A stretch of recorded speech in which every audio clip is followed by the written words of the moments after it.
இன்றைக்கி நம்ம கோபிச்செட்டிப்பாளையத்துலேருந்து வயநாடு போகலான்னு சொல்லிட்டு தான் கிளம்பிட்டோம். நம்ம ஊர் பெட்ரோல் பங்க்லேயே டீசல் ஃபில் பண்ணிவிட்டு அப்படியே நானும் பழனியன்ட்டு கிளம்பிட்டோம்.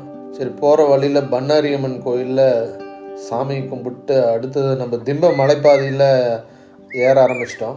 27 ஹேர்பண்ட் பெண்டு, அப்படியே ஹேர்பண்ட் பெண்டு கடந்ததுக்கப்புறம் நம்ம திம்பம் வந்து அடைஞ்சதுக்கப்புறம் லெஃப்ட் சைடில் பார்த்திங்கன்னா ஒரு டீ கடை இருக்குது. அங்கே சுண்டல், அந்த முறுக்கு இதெல்லாம் ரொம்ப ஃபேமஸ்ஸு.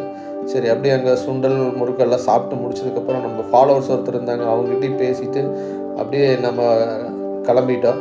நம்ம போகிற வழியில் பார்த்திங்கன்னா ஒரு யானை ஒன்று அப்படியே நடு ரோட்டில் நின்றுட்டு இருந்துச்சு. போகிற வாகனங்கள் எல்லாம் அப்படியே மறித்து நின்றுட்டு இருந்துச்சு. அந்த ஒரு லாரி ஒன்று வந்துச்சு. அந்த லாரியில் வந்து என்ன இருக்குதுன்னு சொல்லிட்டு அந்த தும்பிக்கையை விட்டு அப்படியே தேடிச்சு. அந்த லாரி டிரைவர் அப்படியே பயந்துட்டார். நம்ம அப்படியே பின்னாடி ஸ்லோவாக போனால் நம்மளை அப்படியே வாட்ச் பண்ணிகிட்டே வந்துட்டுருந்துச்சு. சரி, அப்படியே நம்ம கிளம்பி வயநாடு